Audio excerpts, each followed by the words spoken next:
Hello, my name is Steve Burrow, and I am continuing on with my. I was on with my solo campaign adventure project with the 1980s Rulesbook rules. Now, these two publications are actually 1981, but I got this version, the original version of this, back in 1980. I missed Gen Con by 1 to 3 days back in 1980, and eventually that got stolen, and I've got this as a replacement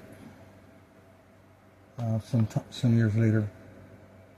So this is reversed to the 1980, and the newer version, the Beck Me box set, which came out between 83 and 86, 87.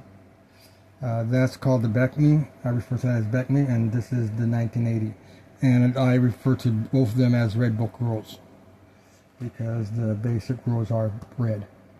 And there's also a publication that's called the Rulesbook rules. And that's level 1 through 3 for the Advanced Dungeons and Dragons, and I do have that. So Rulesbook, there's two versions of Rulesbook rules, one version of the Rulesbook rules, and so that's that. Okay, this video session is going to be primarily focused on the vampire mechanics data sheet that I created in the last video session.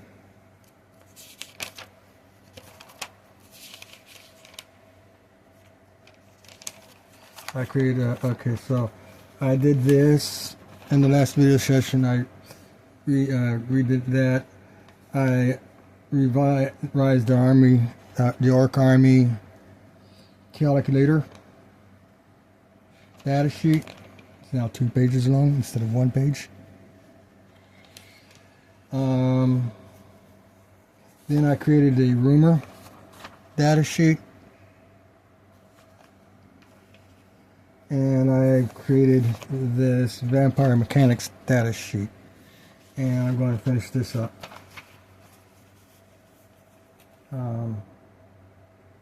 So that's what's on, and maybe also I might do the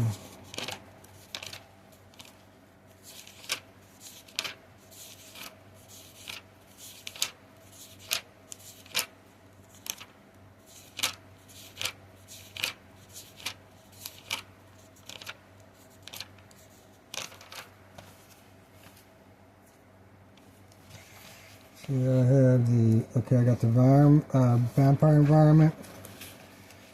Okay, that's the opposite monster list. And that's the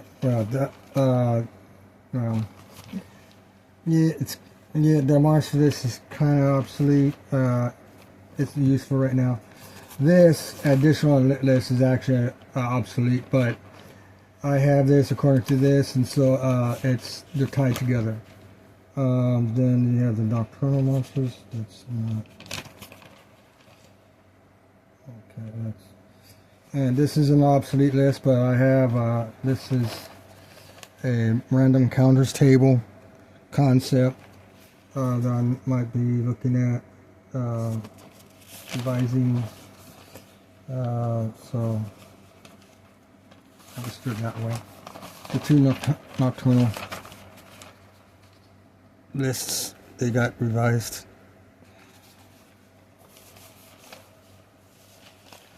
Let's see here. Freshwater monsters.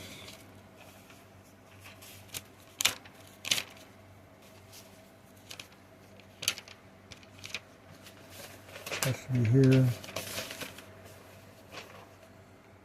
Giant vampire bat. Okay, so that's not it. We got the vampire ecosystem. Oh, there it is. And then we got the normal bat. So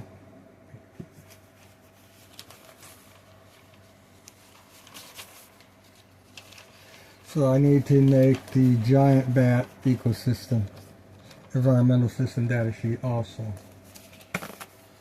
So that's going to be on this video session. And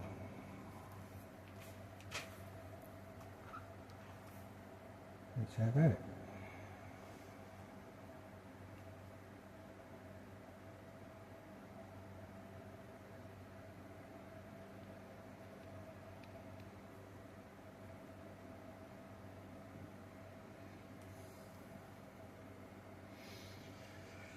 Okay, the crayon.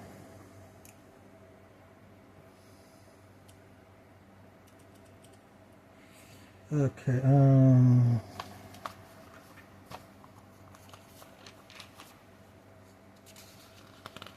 I don't need to do that.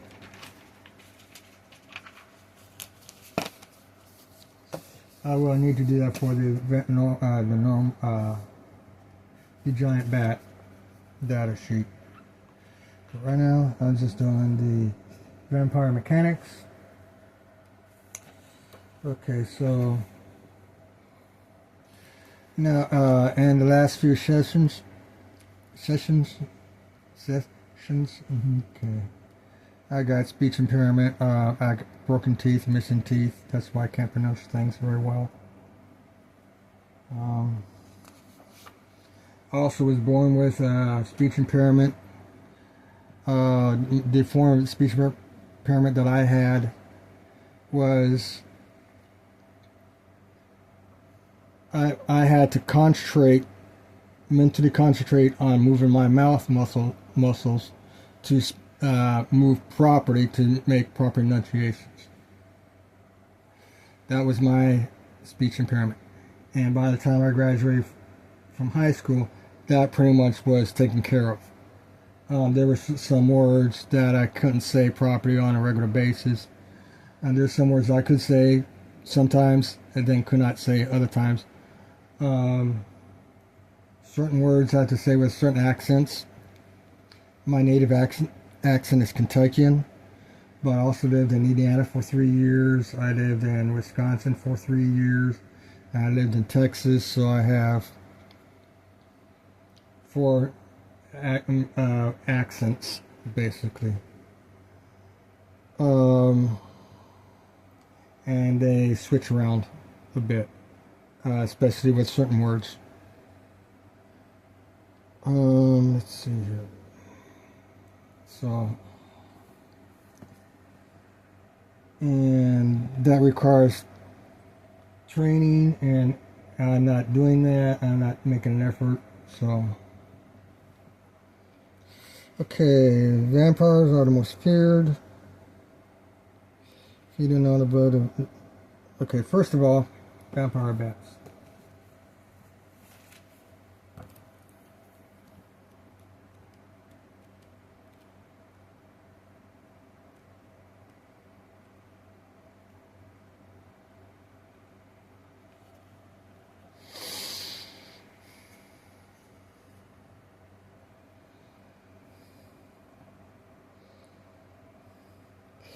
Any victim who dies from having his or her blood drained by a vampire bat that became an undead may be a vampire. Okay. See that?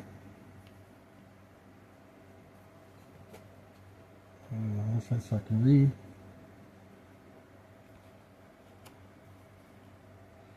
So that's going to be a start out for the vampire, because okay. Any victim who dies, okay.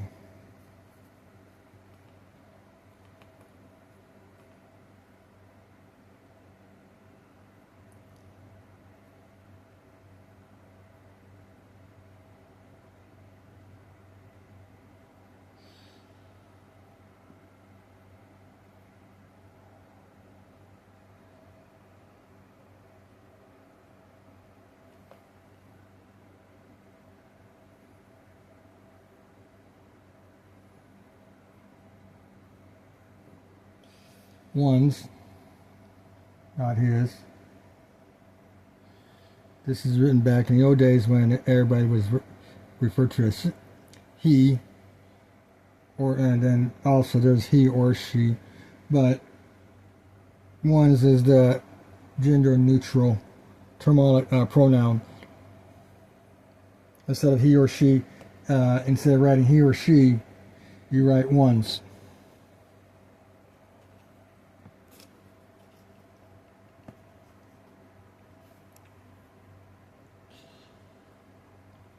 One is very stupid. Okay.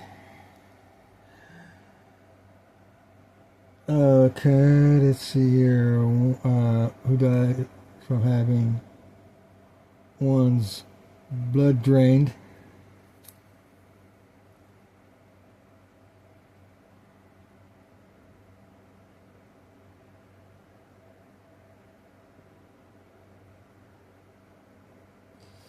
And one, the way the American English is used, one could be referred to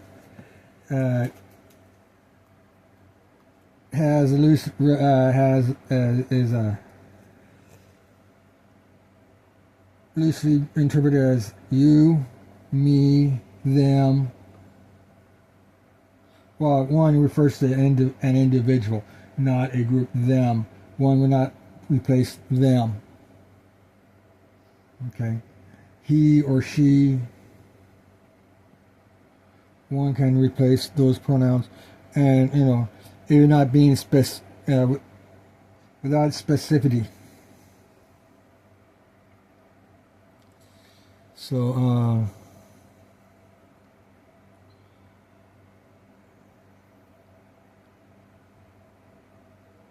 any victim who dies from having one's blood drained by a giant vampire bat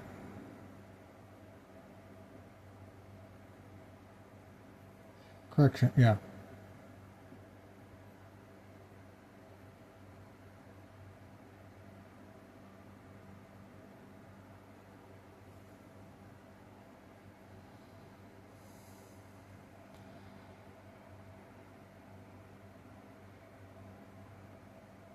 And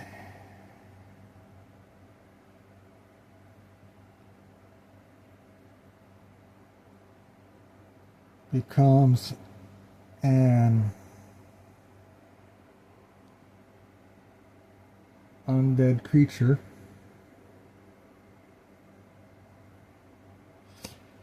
You can save there's a save versus paralyze. Wait. There's a save versus spells to prevent becoming a undead from the vampire bite.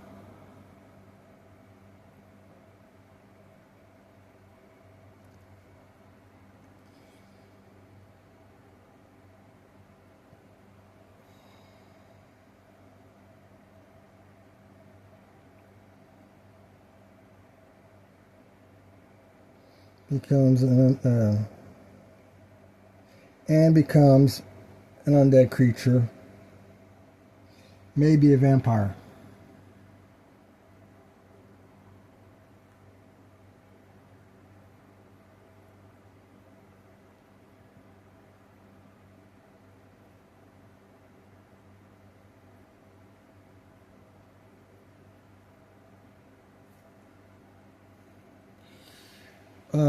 Also,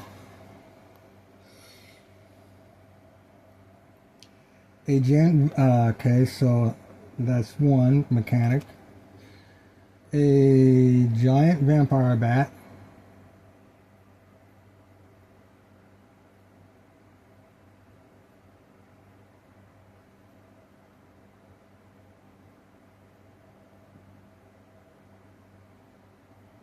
May be a vampire.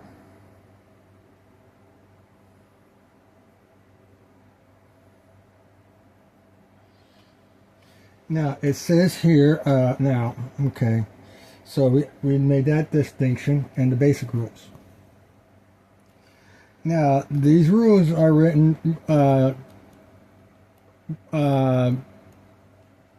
assuming you're just using the basic rule, you're creating monsters and adventures based on everything that's on the monster list on here. What my campaign does is they have both. So you can have, once your characters go from 3rd level to 4th level, your players are using these rules, and you can incorporate some of the basic rule monsters back in here. Some of the expert rules are associated with basic rules, but the basic rules of monsters do not mix in the association with expert rules for the most part. Okay, so well, sometimes there is when it comes to the giant vampire bats, there may or may not be an association with the expert rules vampire. It's okay. Now you go on here, go to the vampire.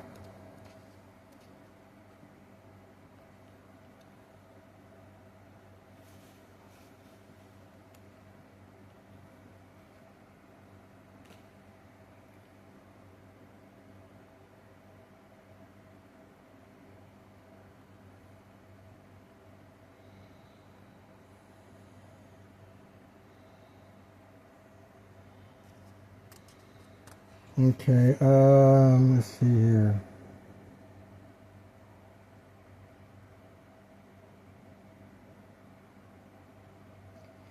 A vampire may take the form of a human, a dire wolf, a giant bat, or a gaseous cloud at will. Now,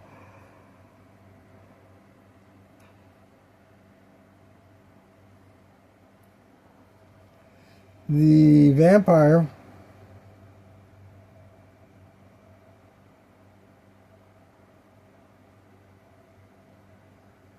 can also become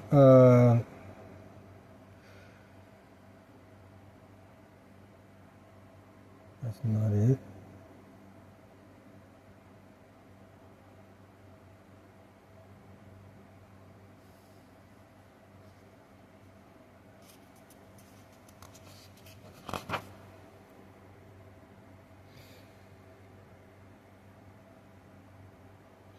If a vampire is reduced to 0 hit points, it will not regenerate but become gaseous and flee. So this is a non-voluntary gaseous transformation. Gaseous cloud. When the vampire reaches 0 hit points, it becomes gaseous form automatically. So, and the transformation takes 1 round. Oh, 1 round. Okay. I was saying 1 turn. Okay, 1 round. Okay.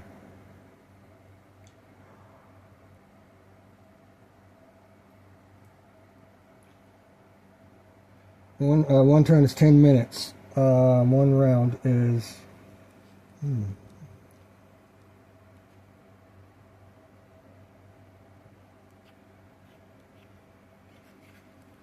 Okay, eventually.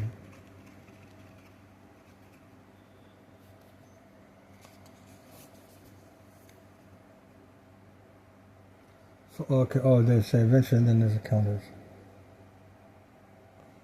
Oh, wrong one. That's what I couldn't find what I was looking for.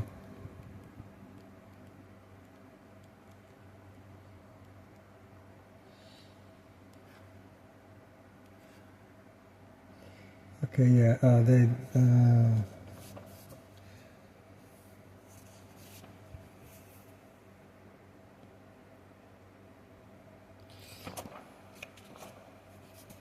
it says the counter is, let's see here. Time and encounters.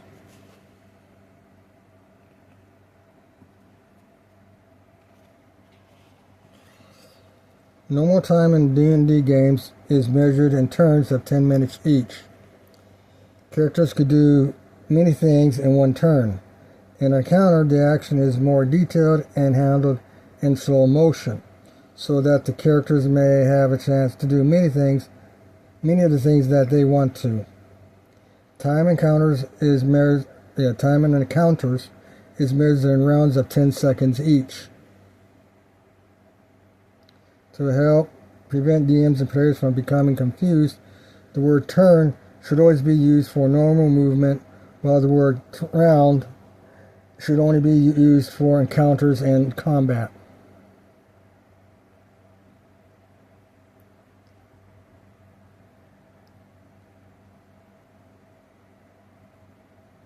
So,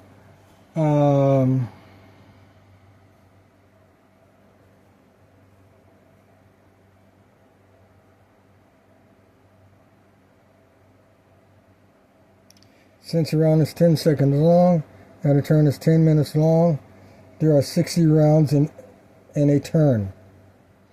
An encounter rarely takes as long as 60 rounds. When figuring out the amount of time spent in a dungeon, consider any encounter, including combat, of 60 rounds or less to have lasted one full turn. The additional time, if any, is spent resting sore muscles, recovering one's breath, cleaning weapons, and binding wounds.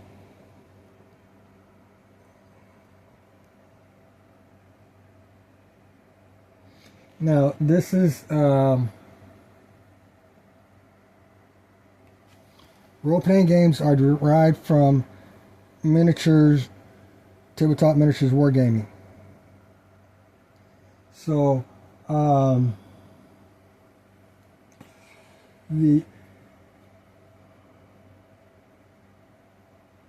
them off. I was yawning.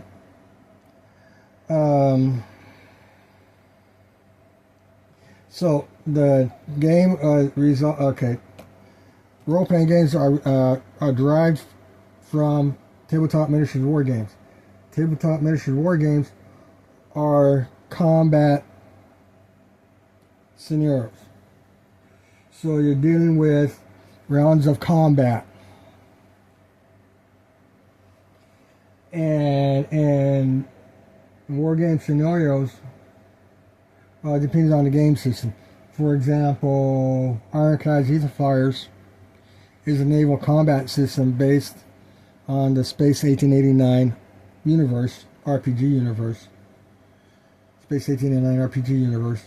And one turn is roughly 1 minute and 20 seconds. I've calculated it out to be 1 minute and 20 seconds.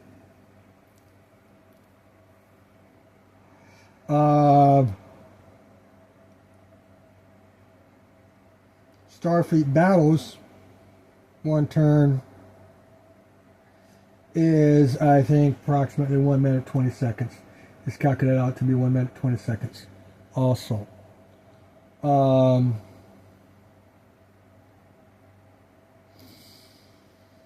And actual naval battles can actually last 2 hours or multiple days. So, if you're doing land warfare, mass combat warfare, like with Warhammer Fantasy or Cities and Chainmails, which is where D&D derived from, Cities and Chainmails, then that land warfare around combat can actually last a couple hours. Usually can last 2 to 4 hours. Let's see here. So, but that's mass combat. Dungeons and Dragons are usually small unit combats, like special forces, special ops missions. You got a squad of 6 or 8 guys, 48 guys, 10 guys, whatever. Small groups that go in, do the thing, and get out. So that's the main difference between Dungeons and Dragons and tabletop miniatures warfare games. Built maybe a vampire. Okay, now let's go back over here.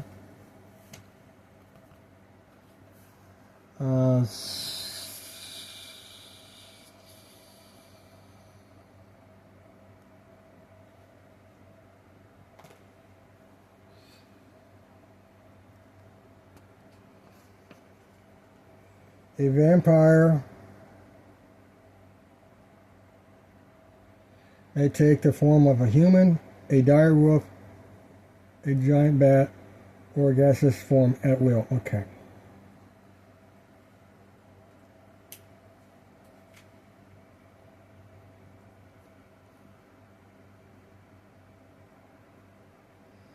A vampire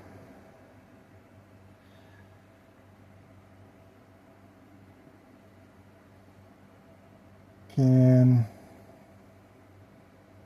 take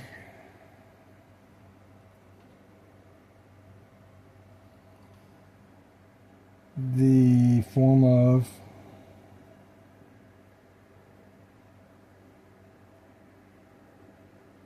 a human,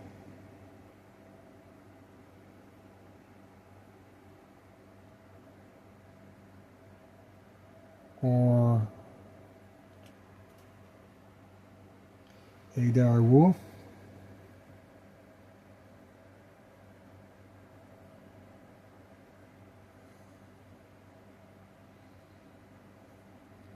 or a giant bat,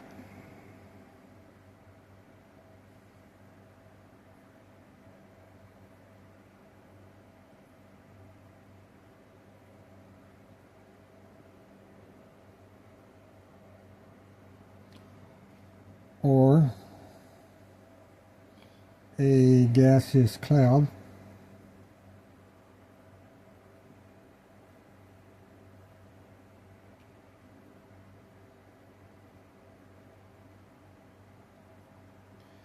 at will.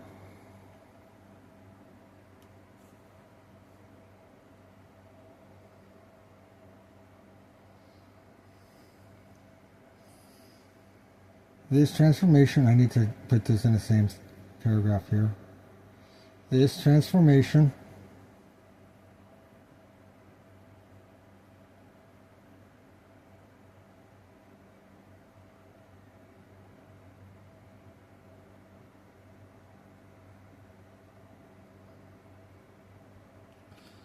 okay.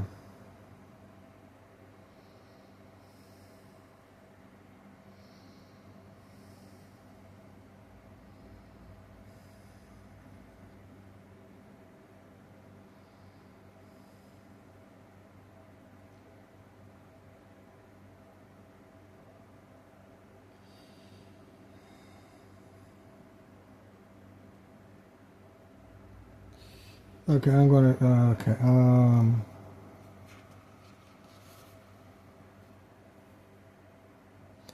if a vampire is reduced to 0 hit points,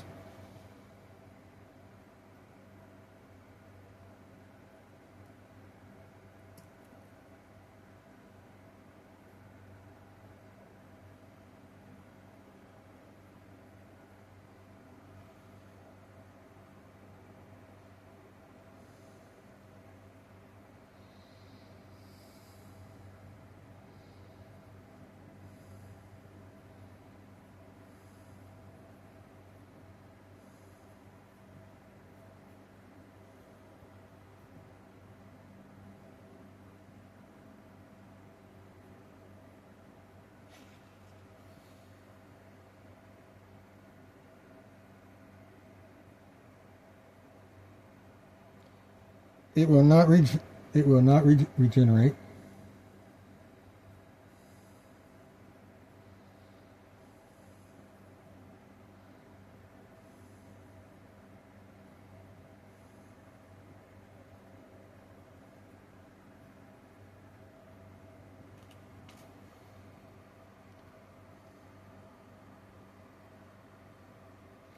But, okay.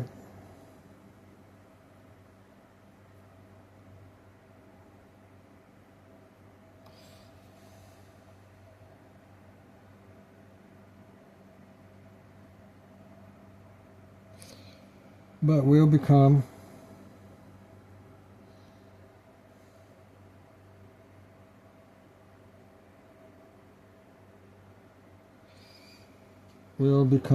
okay,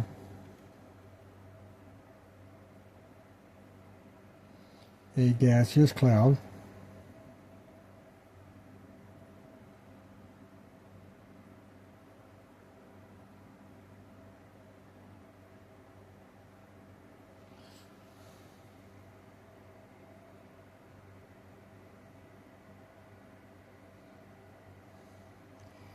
and flee to its coffin.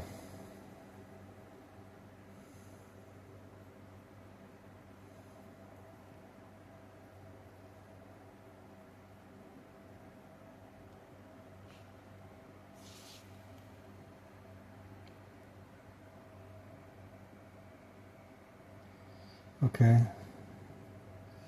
These transformations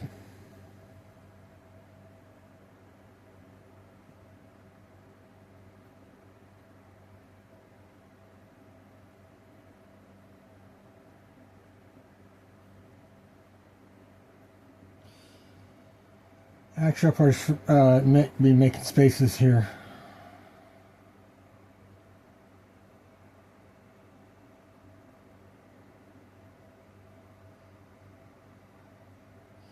It's this. These transformations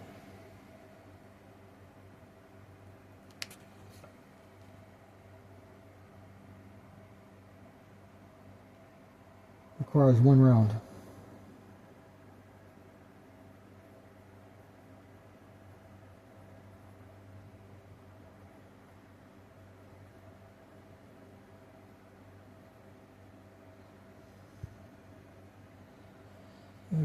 Okay.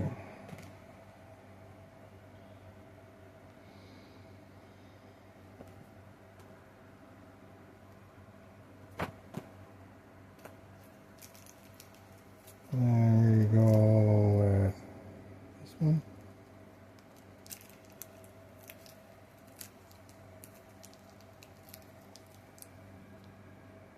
This.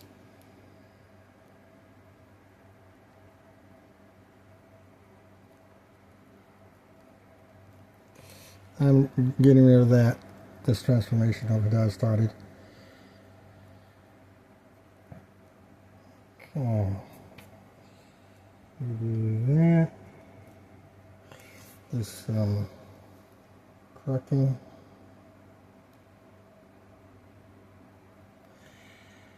And so, okay. And this is why I write in pencil all the time. I very rarely use ink when I am doing stuff.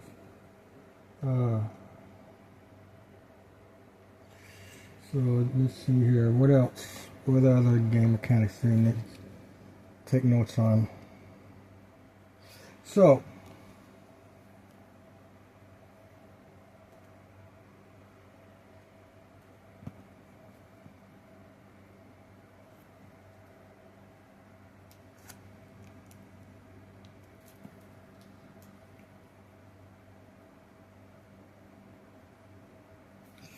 now,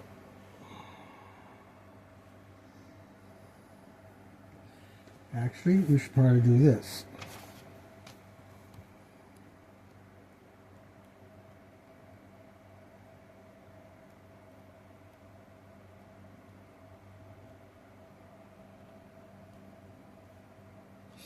"5% of all giant bat encounters will be groups of giant vampire bats."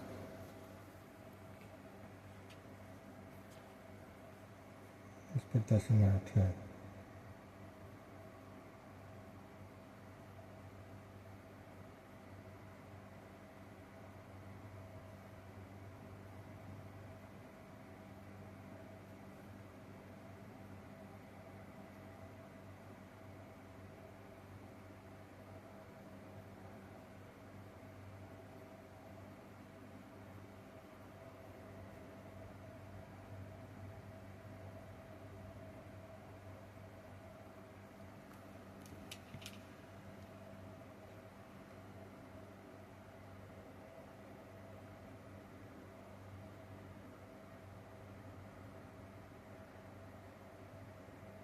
will be a group of giant vampire, not groups, would be a group. That is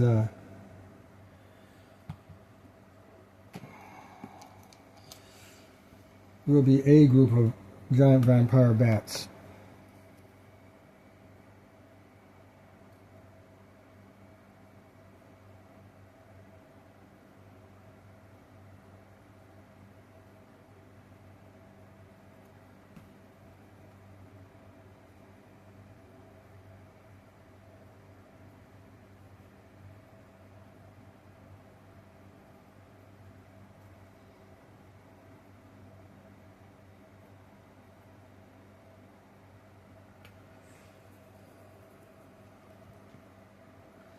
Now,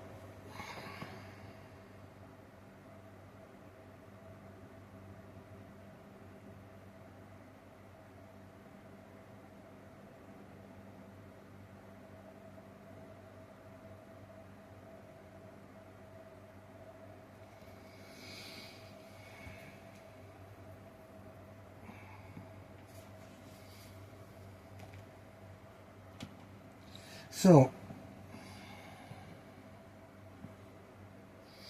there is a discrepancy going on right now with the vampire and the vampire giant bats and giant vampire bats. Okay, a vampire can transform into a giant bat.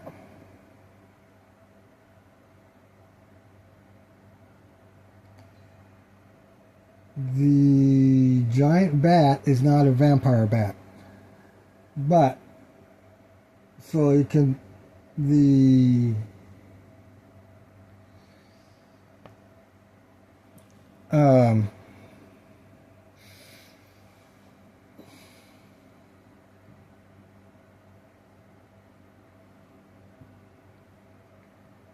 so there are several ways we can do this. Okay, instead of saying the vampire can take the form of a human or direwolf or a giant bat, which is a giant vampire bat, or a gaseous cloud. Oops. Let me get rid of that.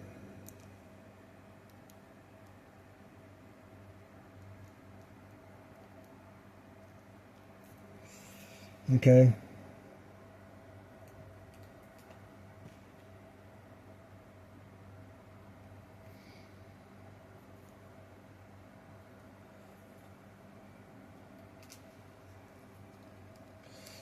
So we can say, okay, so we do, so a vampire, okay.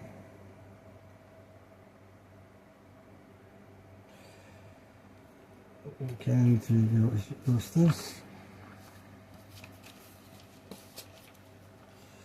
So one rules we can do here is that instead of transforming to a giant bat, the vampire transforms into a giant vampire bat.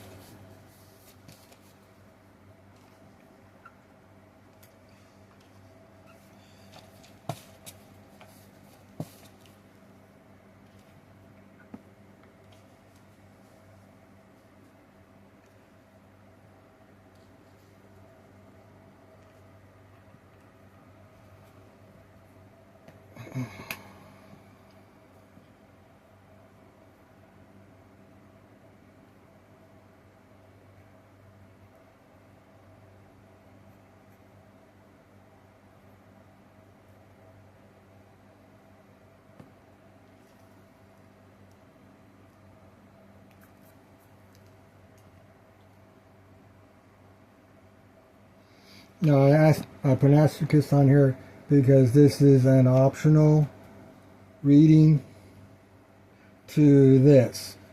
So we're going to have to actually reorganize this data. Eventually.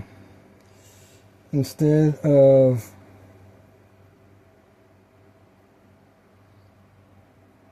transforming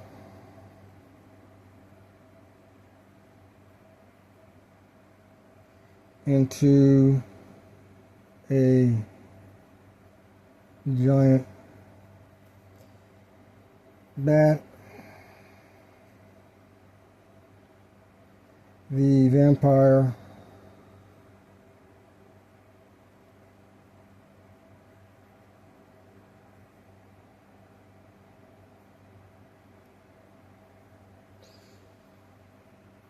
transforms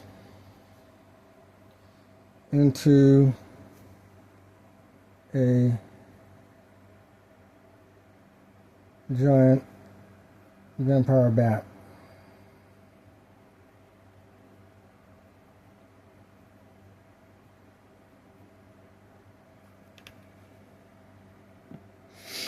Now,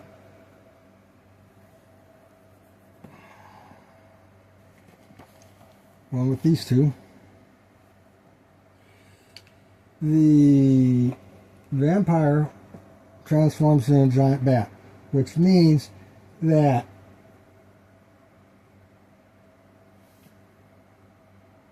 within this encounter, a group of giant bats may have a vampire in it.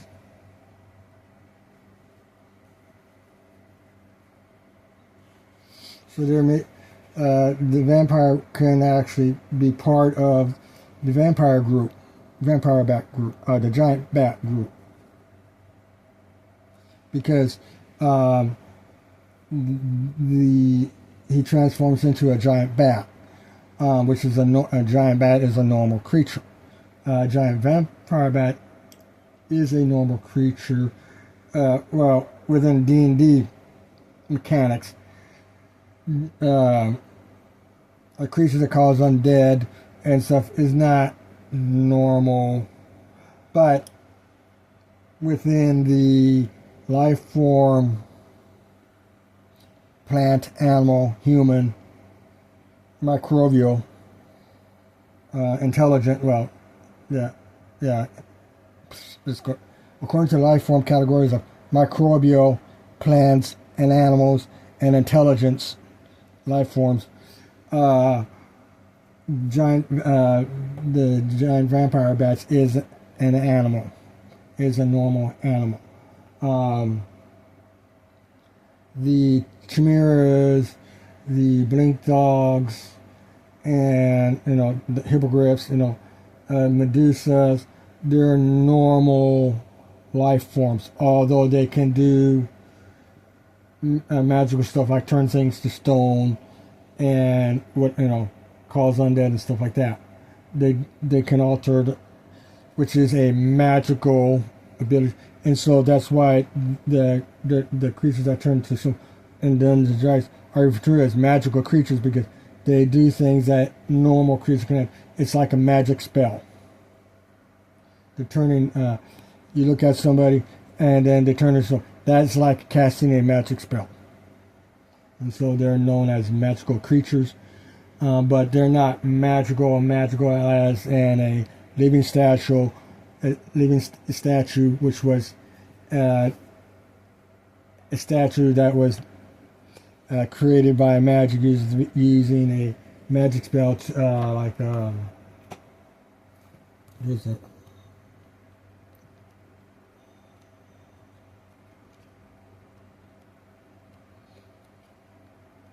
Right, let's see here. It might be in companion rules. Let's see here. Spells.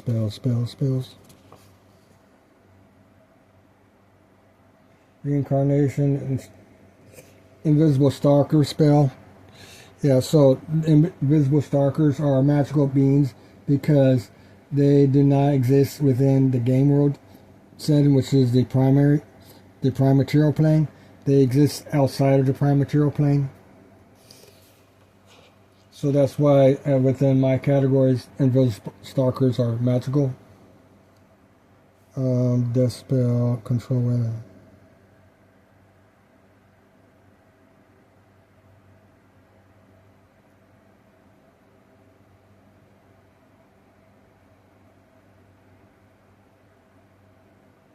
Contact her plane.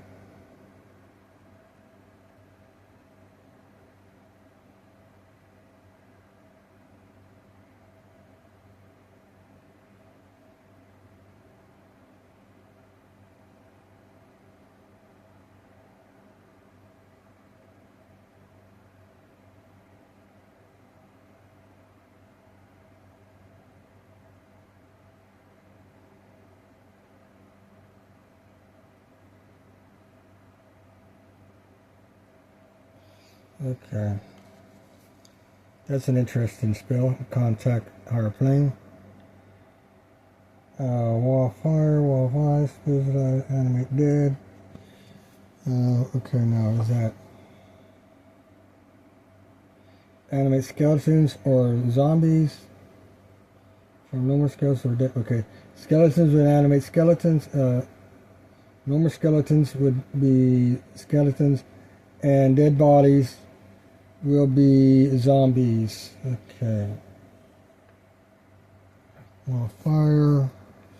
Remove curse, party Marcel.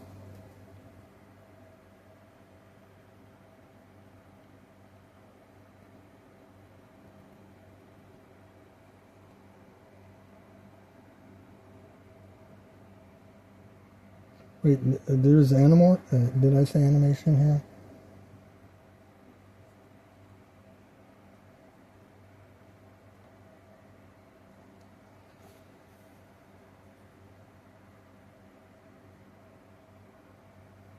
Oh, okay, there's different, okay.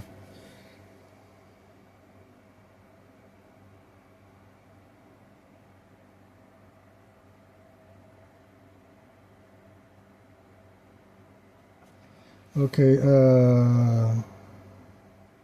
so the creation of leaving statues is higher than the what the expert rules is. So that's like a companion rules level spell or a master rules level spell. So we're looking at level 14.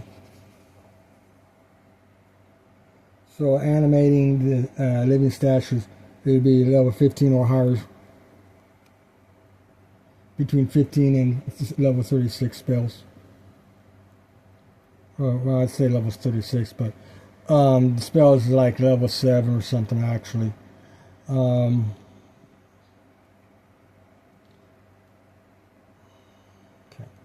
So within this campaign, nobody can actually animate golems or living statues. So that would be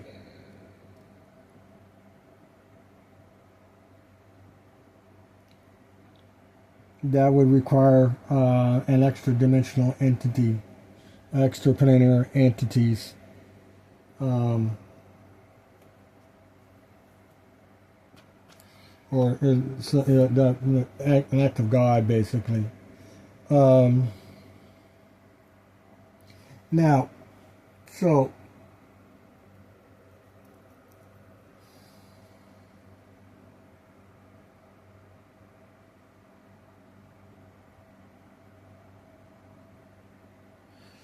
if you use this rule here, like I said, the vampire would be a giant bat, can transform into a giant bat.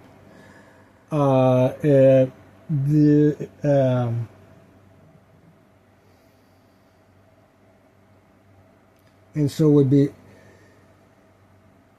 technically you can say when a vampire transforms into a giant bat, there's a 5% chance. So this is an optional rule.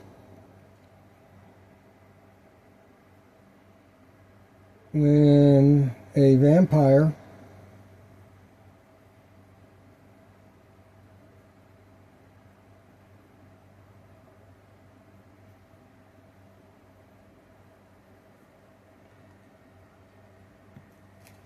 small t, not capital T.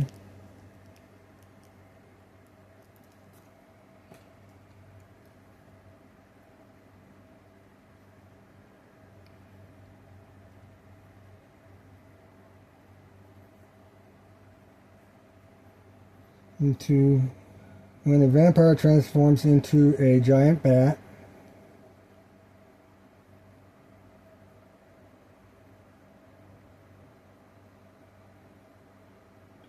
whenever, not when, whenever, so let's be more specific here.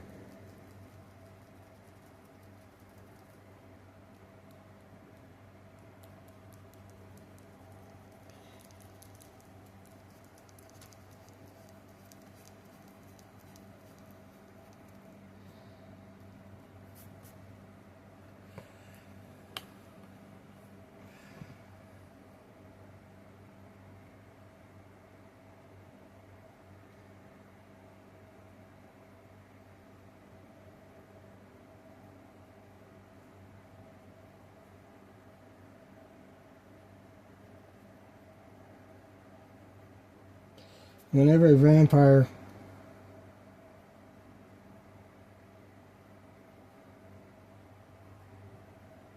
transforms into a giant bat,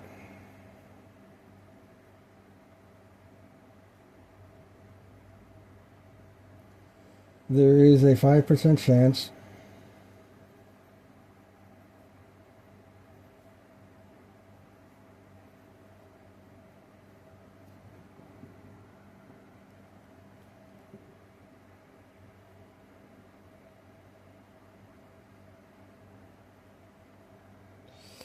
that the vampire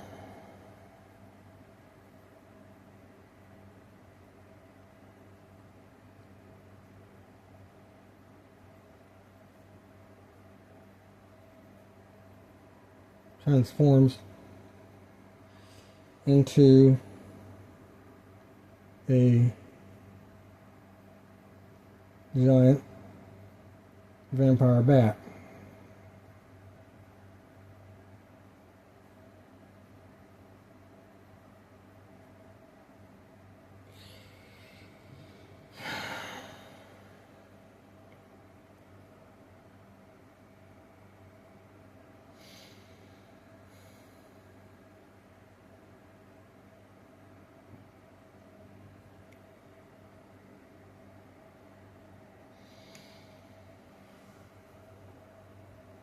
Now, if you're using vampires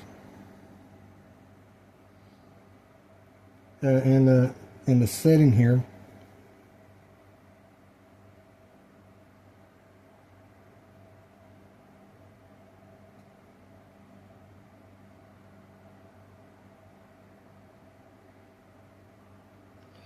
okay, so yeah, 5% chance, 5% of all giant bat encounters will be a group of giant vampire bats.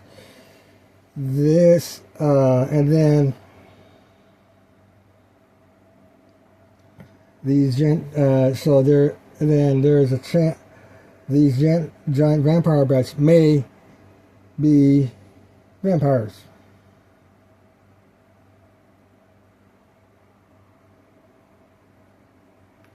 These may be 5% chance. Let's do the asterisk.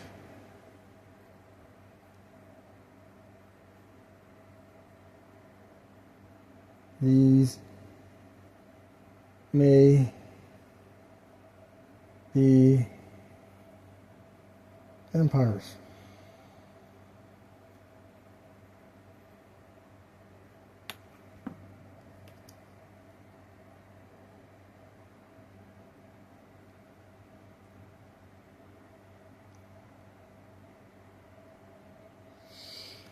As a dungeon master,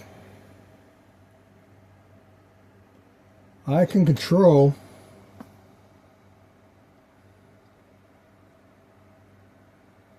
the presence of vampires within the giant vampire bat population.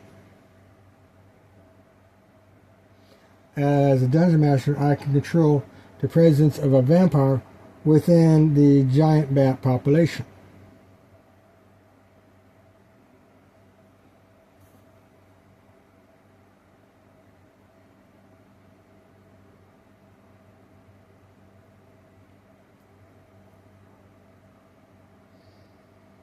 Okay. Now, it also, okay, so I'm writing the F here. I didn't like the quality.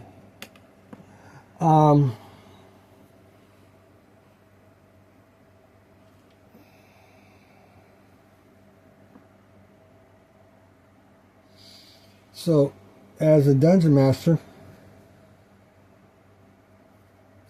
vampires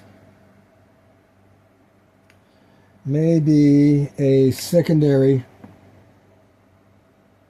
monster to the adventure. It's not relevant to the. It's just a wandering vampire just wandering by through the area. You can have a random encounter with a vampire, and the vampire is not part of the adventure storyline, or is just flying through.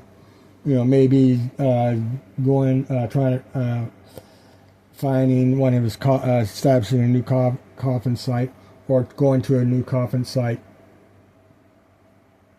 Or maybe just wandering about because it's nighttime or daytime. Maybe he's wandering because his castle got raided and he's running away from people, so he's just wandering around, he or she. One. Okay. Because one is wandering around. Okay, so there's a lot of ambiguity,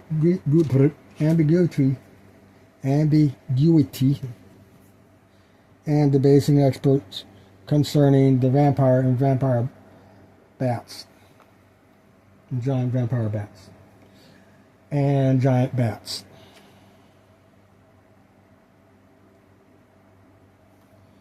So, as a result, there are a lot of different storyline takes you can do with vampires. And one of the takes I have is a local village community views a local vampire as being a werebat, which is a mistake on their part, the local community's part.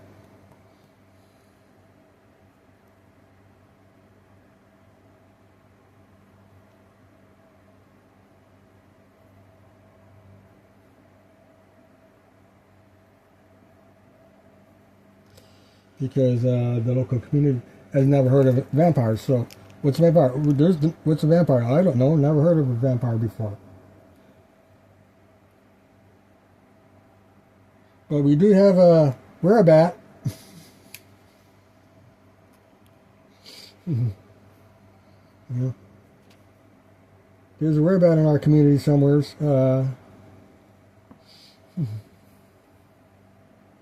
They may or may not be able to point the guy out, the person.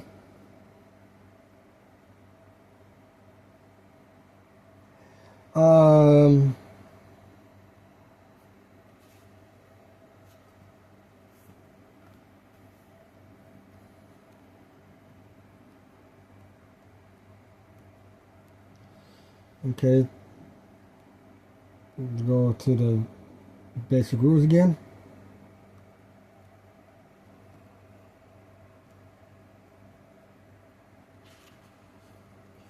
Now I have said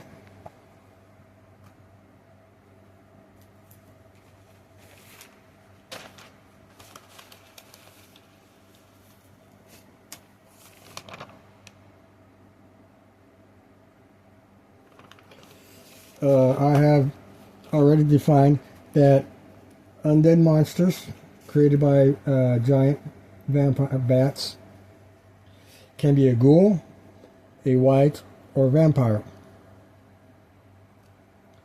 A ghoul, if you're looking at the definition of a ghoul, and a ghoul is basic. Yeah.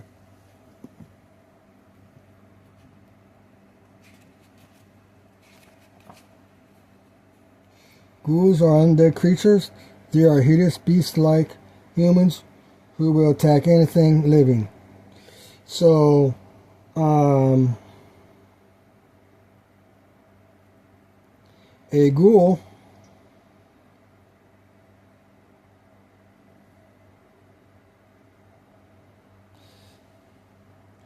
may be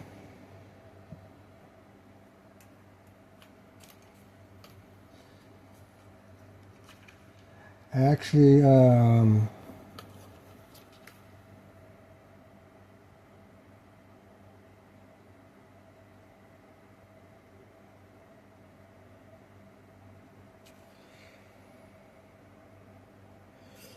ghoul mechanics will not be part of vampire mechanics, but I'm going to have to change this around anyways. I'm just going to add it in here because giant bats, vampire bats is involved. And so if it's giant vampire bat data, it goes into the vampire. Because some giant vampire bats can be a vampire. So a ghoul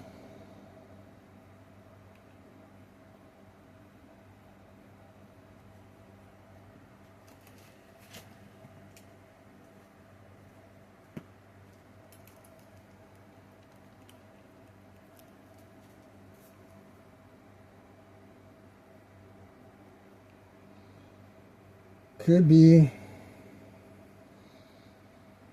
a demon human, dwarves, halflings,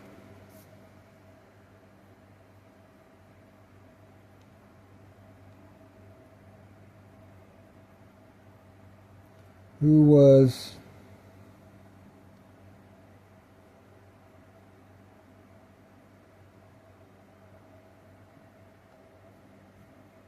how do we use the terminology here?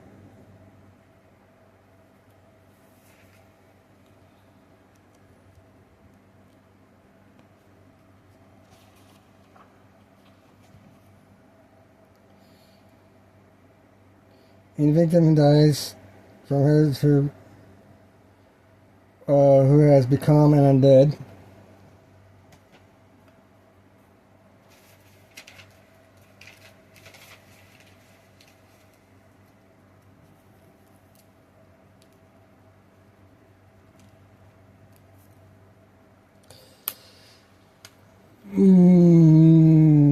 Okay, a ghoul could be, get my writing here.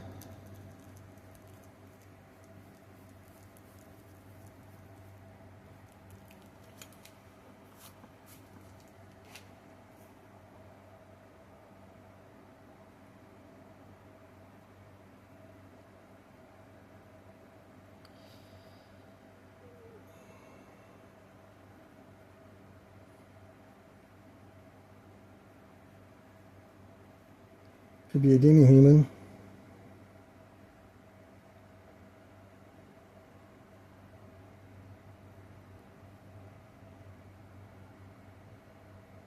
Who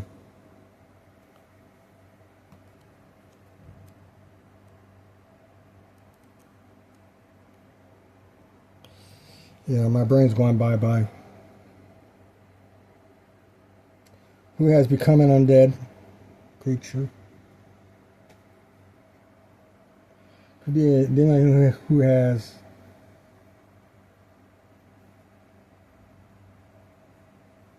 become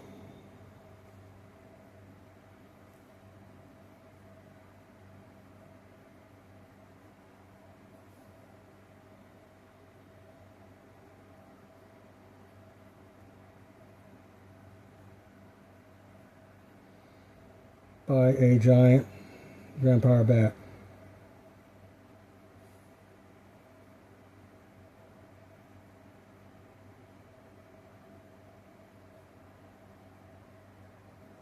So,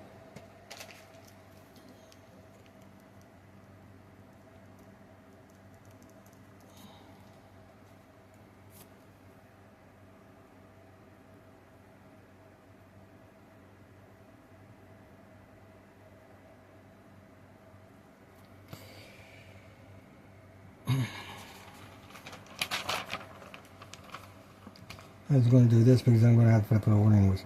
Okay, according to the mechanics I have developed here so far,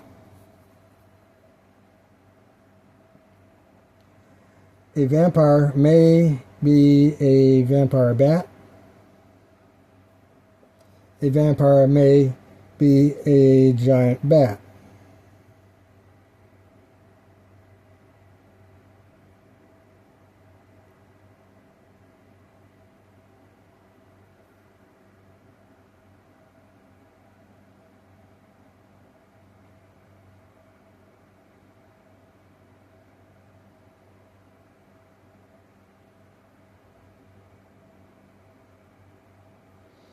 Okay, so a vampire can be a vampire, can transform to a vampire bat and or a giant bat. If a vampire transforms into a giant bat, a bite will not result in a possible turn of the undead by the victim. A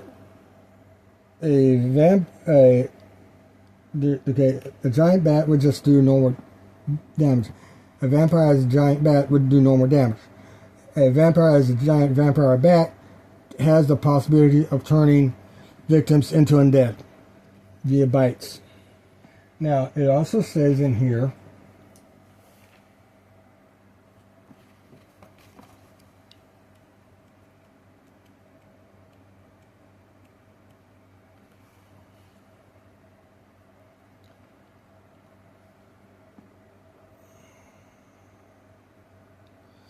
attacks is 1 touch plus special. Damage is 1 to 10 plus energy drain.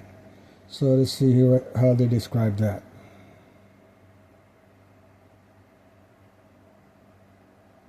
In human form, a vampire's touch will drain 2 life energy levels from a victim. A character slain by a vampire will return from death as a vampire in 3 days. Okay. In human form, the damage is, okay, that's in human form. In animal form,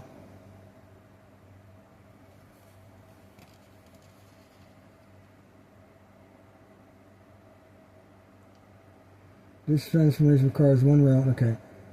In dire wolf or giant bat form, the vampire will move, attack, and do damage according to the statistics for those creatures.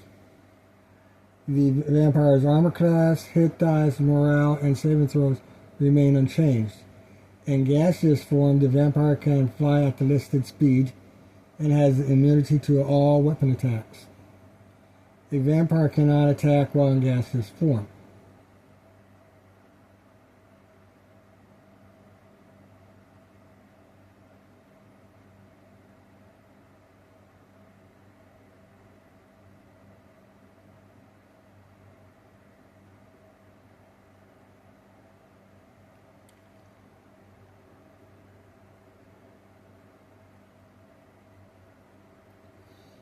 A vampire can be destroyed by driving a wooden stake through its heart or by immersion in running water for 1 turn.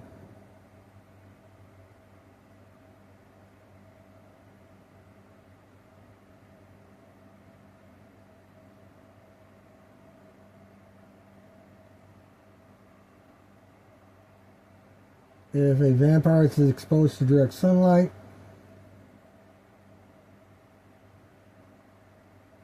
the creature must make a saving throw versus death ray each round or disintegrates.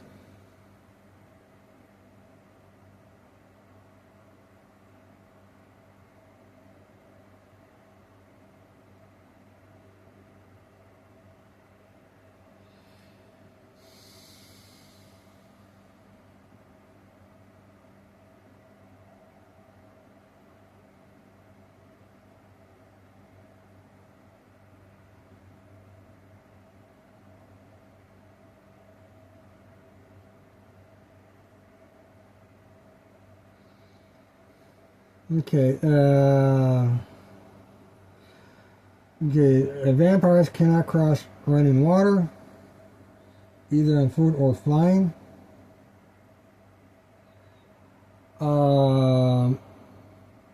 They can be destroyed by immersion in running water for 1 turn.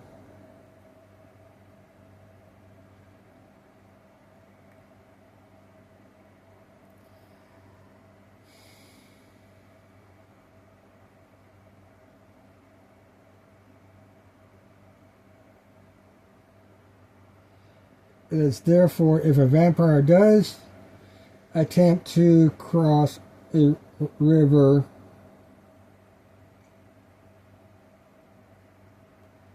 If he stays in that river for 10 minutes, he's dead. The vampire is dead. But if he managed to cross the river through the water, he would not be dead. But so the process would be painful, and there is no hit point. It's just automatic death.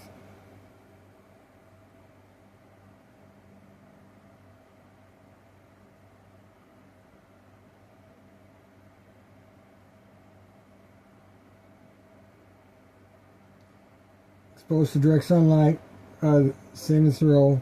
So they even crossing the water does not have a saving throw.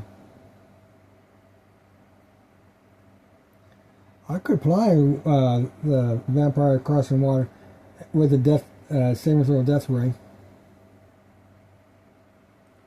each round, or disintegrates.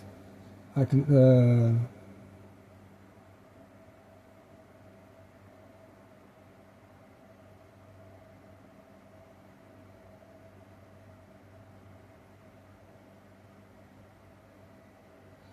the vampire can be destroyed by immersion in running water for one turn.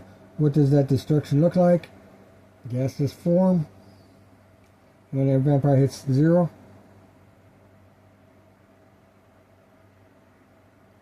So that's a form of disintegration.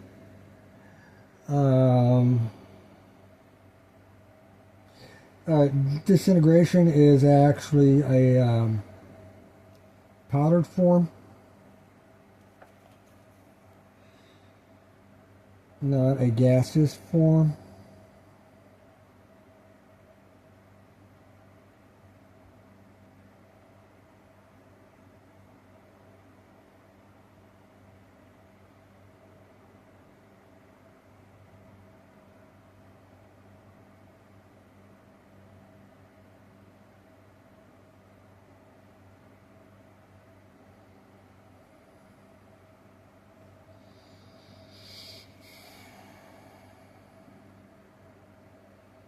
And then it turns into a gaseous form, which is what they do in movies. He turns into a powder dust, and then the dust becomes gaseous and just disintegrates. Where's the dust? There's no such thing as dust. So,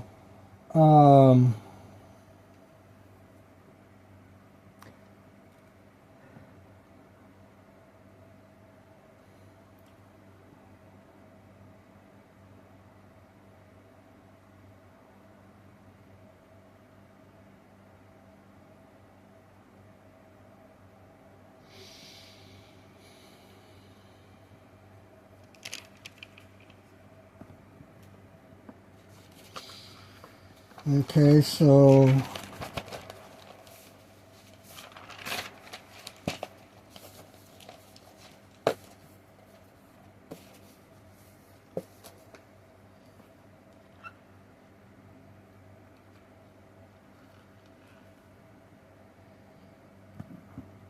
there's a lot to unpack here. 1, 2, 3, 4.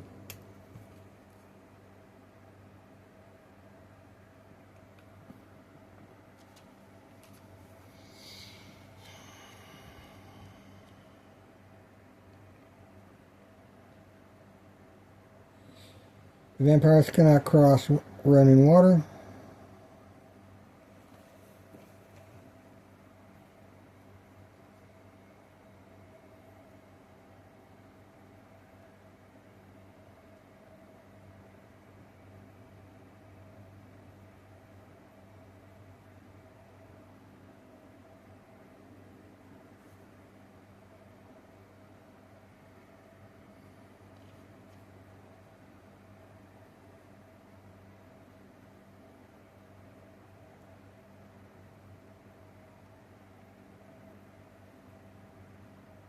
Except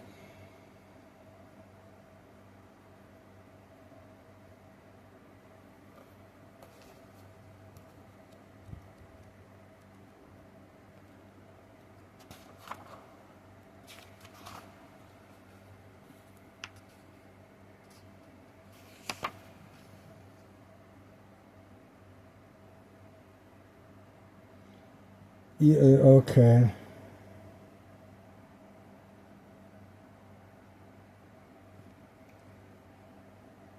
Either on foot? Okay.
At bridges or while in, except at bridges or while in their coffins.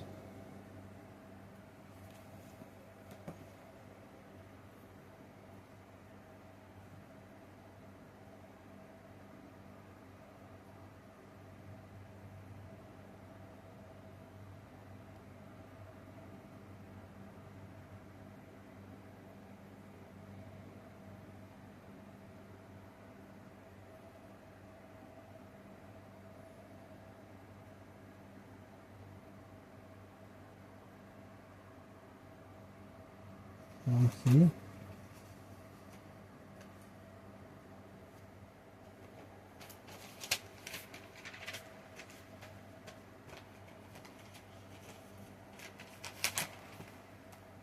Oh, there it is.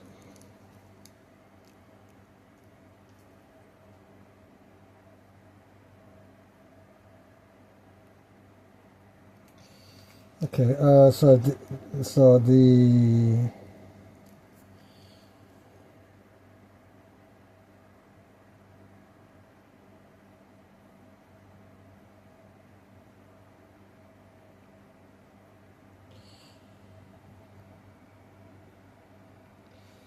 okay,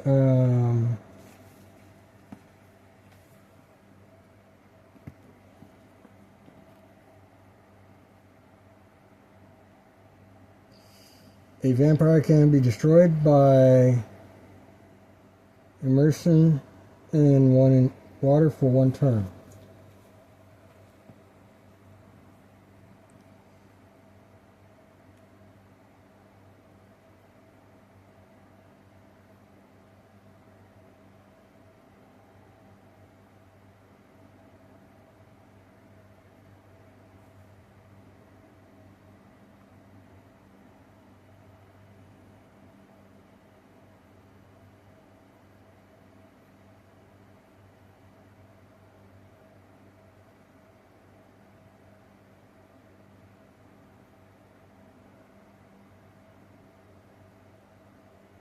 How do you spell that?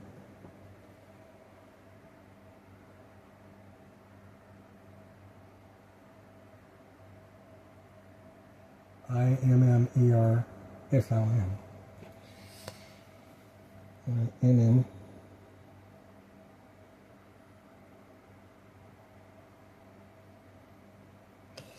Evaporated by immersion in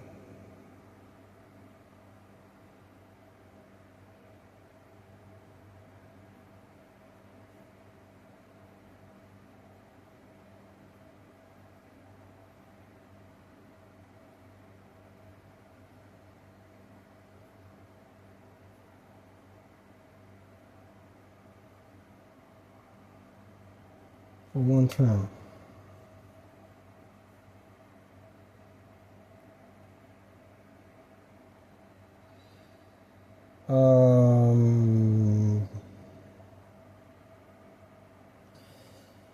We can do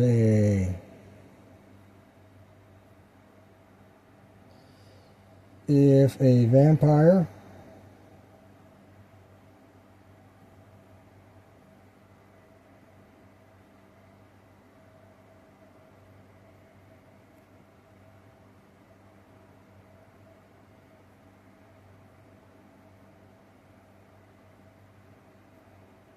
attempts to cross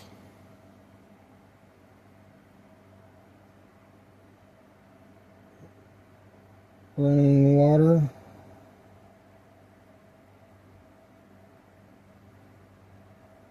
on foot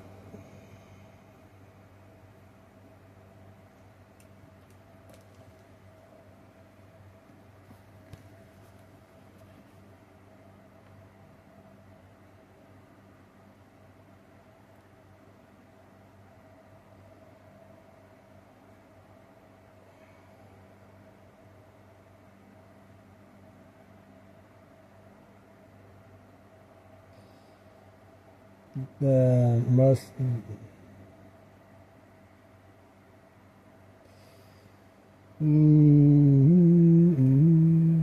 vampire must make a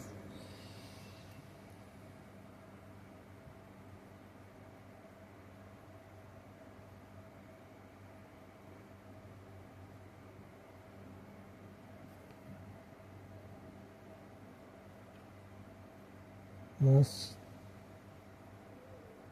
make a saving throw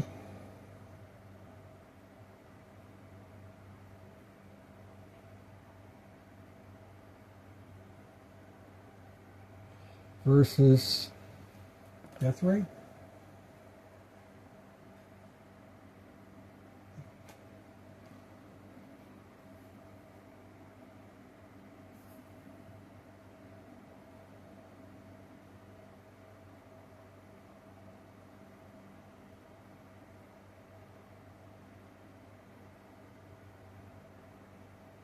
Each round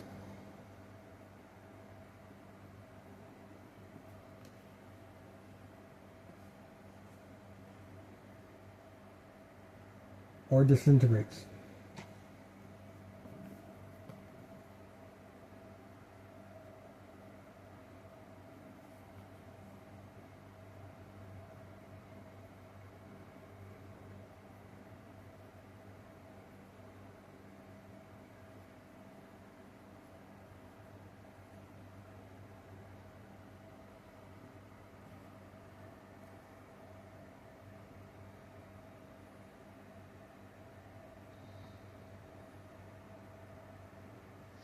Now this would be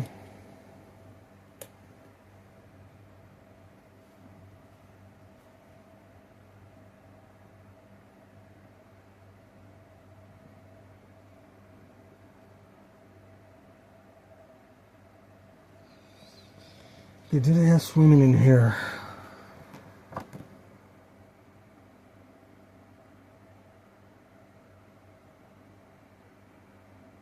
They don't mention swimming.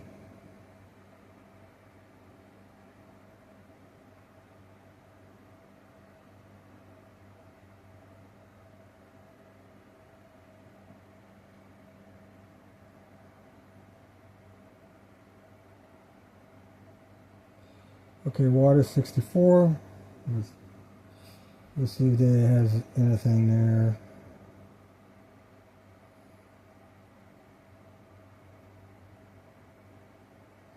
You don't mention anything about swimming. I'm like over here, so let's look at the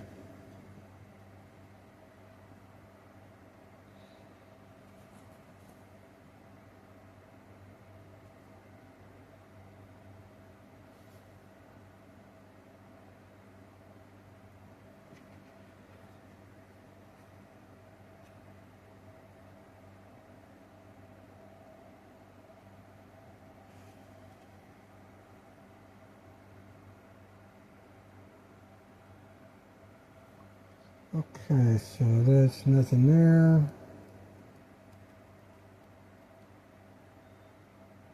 We might need to look at basic rules for swimming.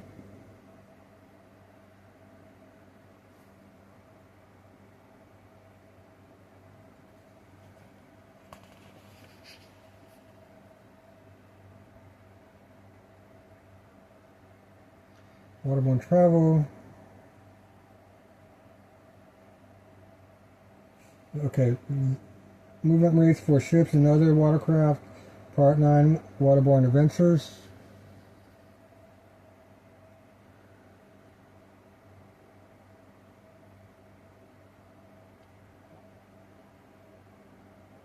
Traveling, whether by land, water, or air, is not always easy.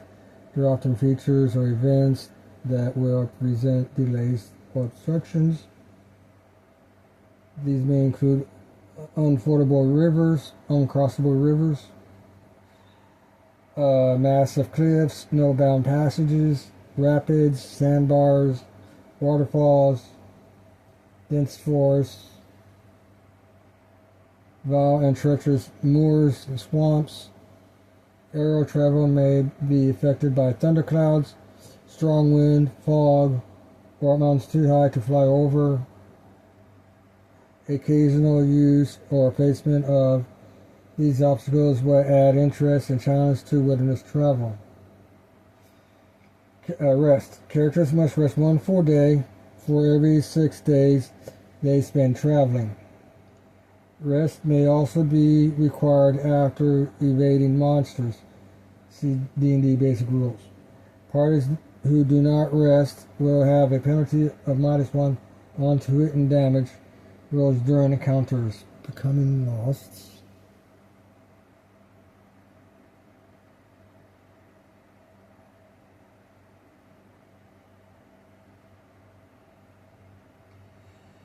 Forced march. A character may increase the number of miles traveled in a day by using forced march.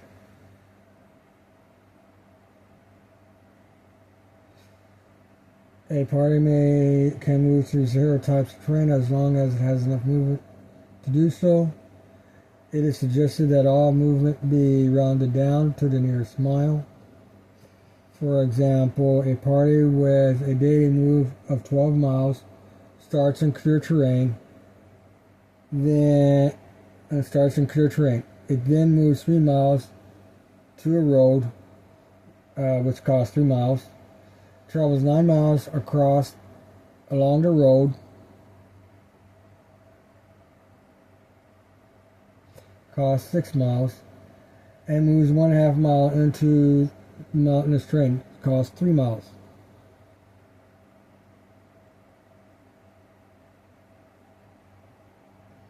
Before camping for the night, was a total of 3 plus 6 plus 3, 12 miles.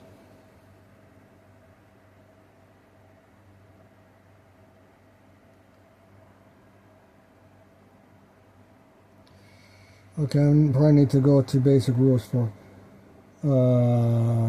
time scale. Unlike dungeons, basic measurement is distance is yards instead of feet.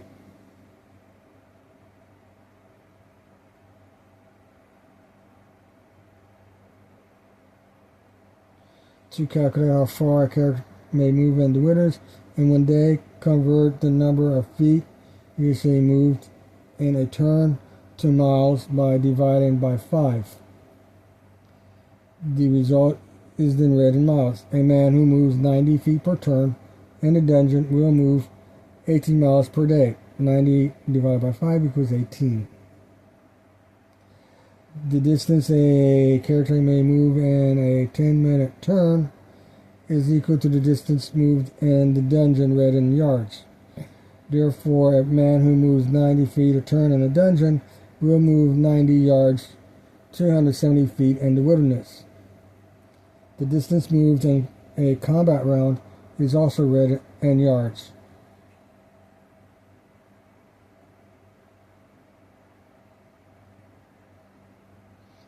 Missiles and spell ranges are also read in yards in the wilderness. Important note, area effect by a spell is not read in yards.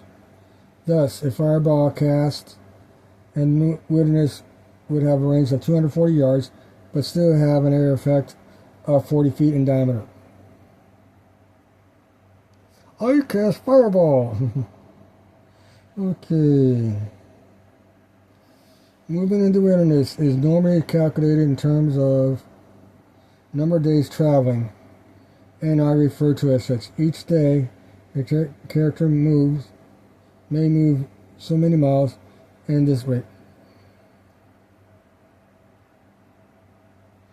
Movement in the wilderness is normally calculated in terms of number of days traveling and are referred to as such. Each day, a character may move so many miles, and this movement will equal 1 day.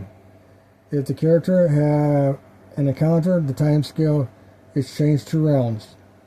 10-minute turns are seldom used in wilderness play.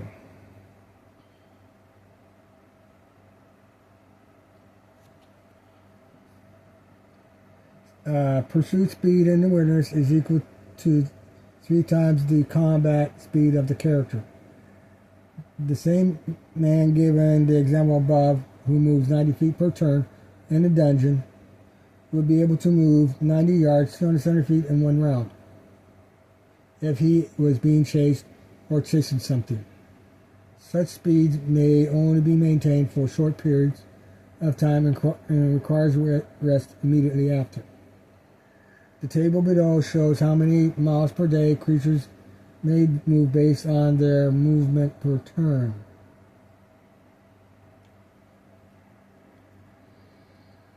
And a party may move only as fast as the slowest member. The type of terrain a party is moving through affects the distance the party may travel, although it makes no difference to the combat round. For the 10-minute turn, the type of terrain the party is moving through affects the distance the party may travel. Although it makes no difference to the combat round or the 10-minute turn, the terrain may increase or decrease the number of miles a character may move in 1 day.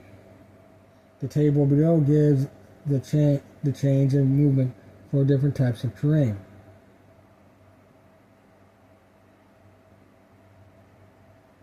Okay, so let's see what swimming does in basic.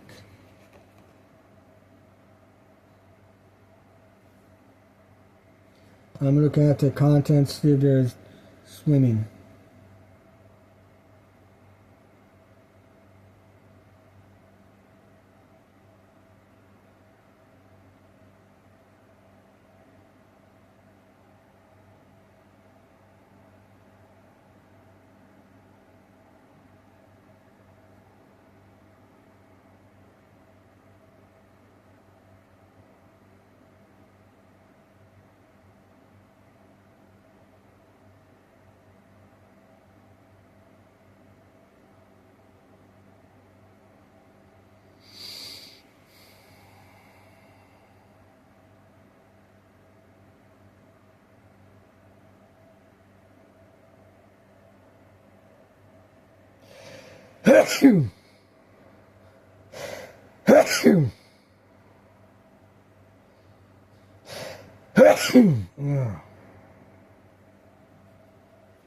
So, okay, swimming, there's nothing here. And that's the instructions.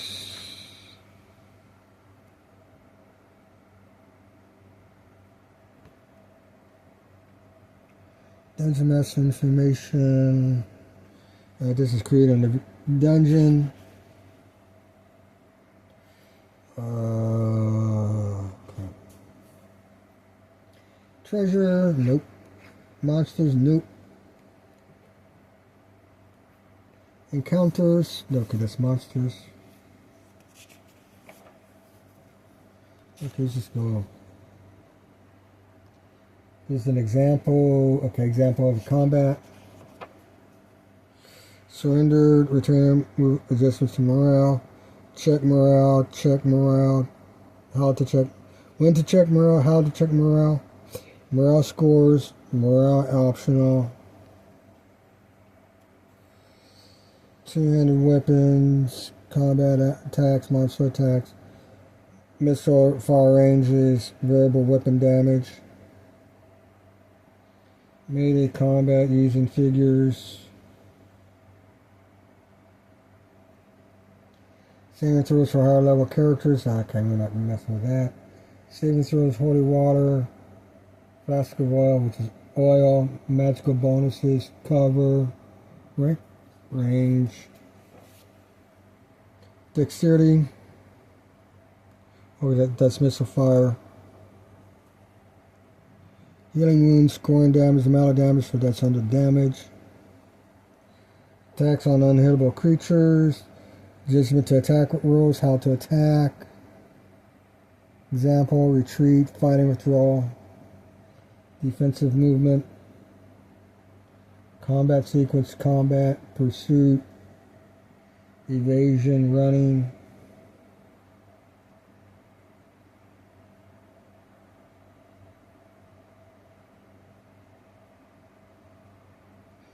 Encounter movement.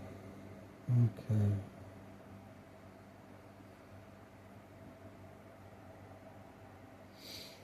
Monster attacks. Monster actions.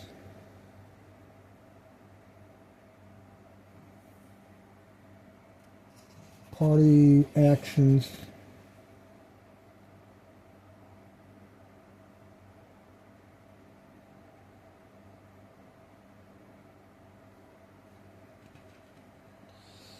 Para combat, optional. The DM may choose to roll initiative for each character, and the monsters he or she is fighting instead for each side. If this is done, characters' dexterity scores are used to adjust the initiative die rolls. The DM may wish to adjust the monsters' initiative rolls for monsters which are very fast.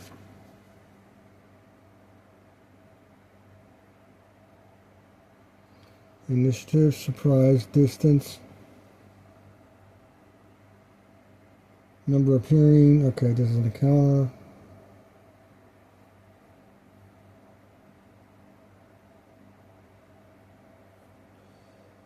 That's the encounter, so now we're in the adventure section. Example, maximum XP, bonuses to XP. Okay, we're talking about experience points. Wandering monsters, traps.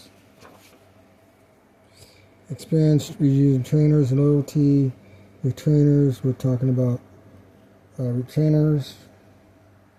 Listening, secret doors, light, infravision. I'm going backwards. Weights and measurements and movement. Weights and movement. Encumbrance. Scale of movement, resting, the dungeon master movement.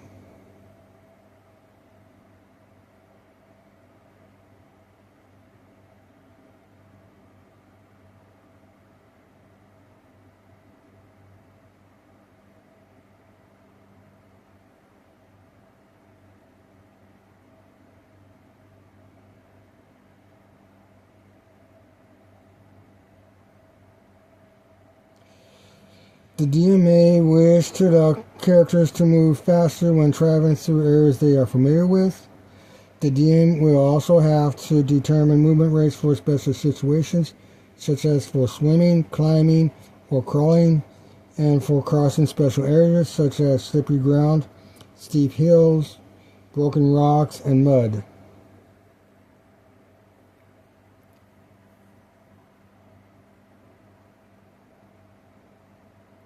So movement, time, figures, mapping the color, organizing the party size and composition, beginning the adventure.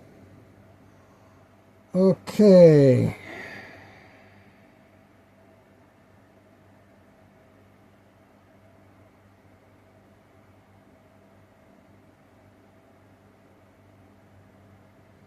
Encounter movement is determined by dividing the base movement by 3. While running speed is equal to the base movement round in turns.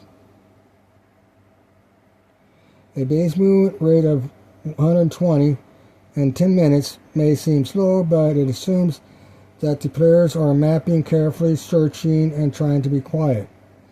It also takes into account the generally dark and dingy conditions of the dungeon in which characters are adventuring.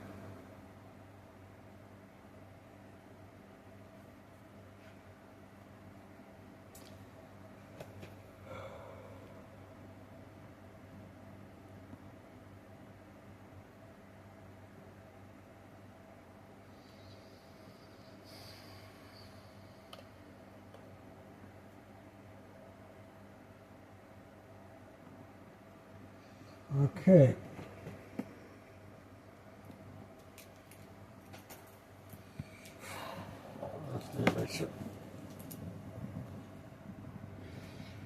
Alright, what else?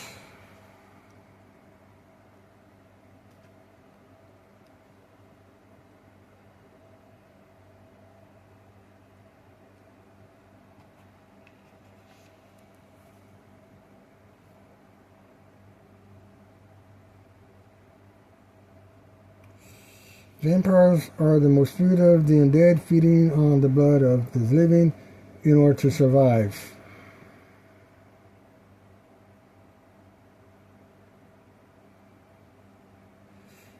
Vampires will haunt ruins and tombs and crypts and other places deserted by man.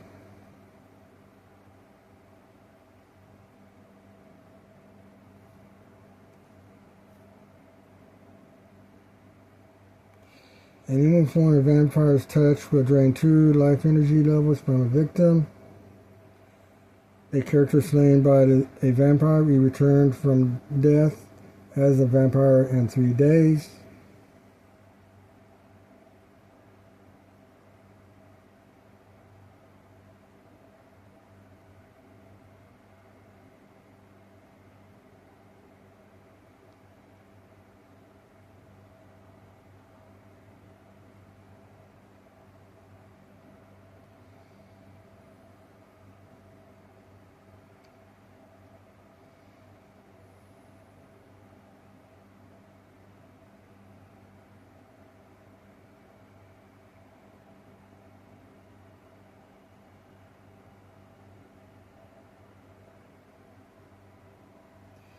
Now, I have made the assumption, this is back in 1984, 85, and 86, that the character levels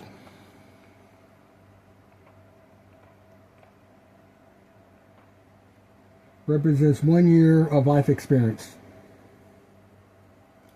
So, character original gameplay for ages 10 and up. So a level 1 player, a level 1 human would be 10 years old. A level 36 player character would be 46 years old. And because back in the medieval times, which this time period represents, being 50 years old, that's your life expectancy is around 50 years of age. 50s, there's a few that lived in their 50s and 60s, but a lot of people died off very quickly after that. So,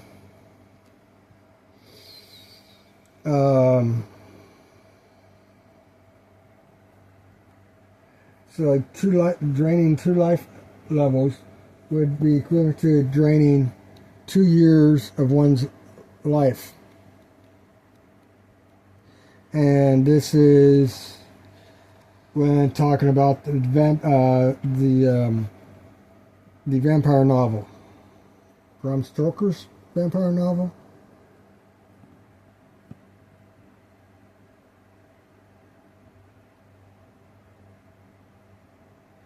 One with Dracula and Van Helsing.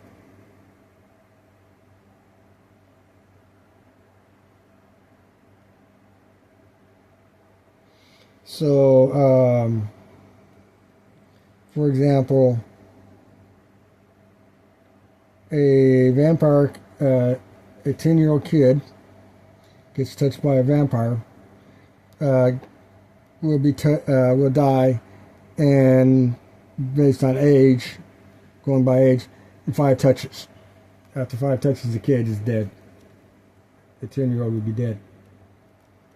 Assuming that that's the way I'm looking at the life levels, instead of character levels.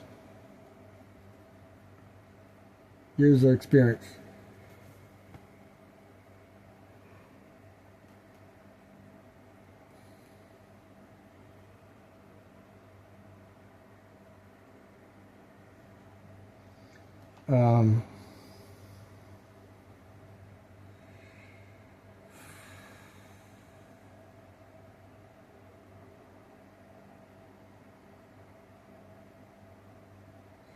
in AD&D, character age is important. Can be important. So,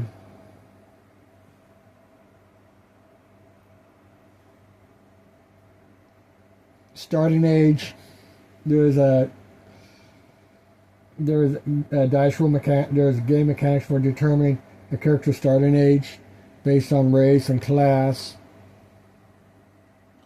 And then you can also calculate a character's maximum age when they, when they'll die of natural causes, like disease and old age. The body says, okay, that's it. And then diseases would subtract from that.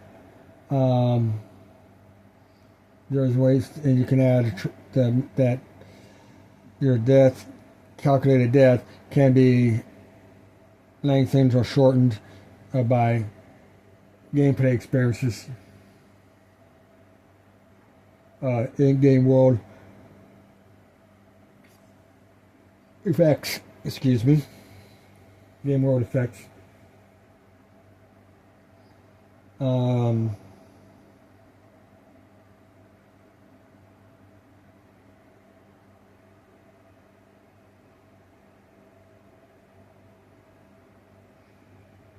Okay, I'm going to take a break on this. The vampire.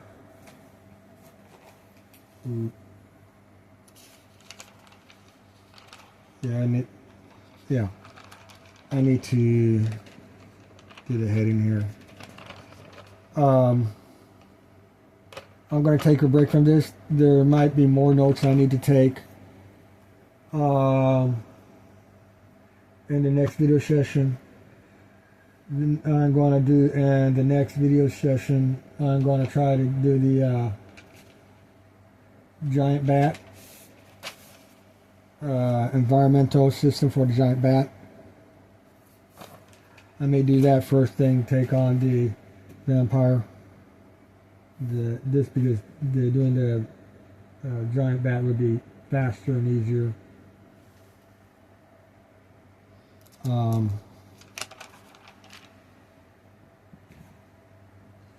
So that's the agenda, and I'm ending this video.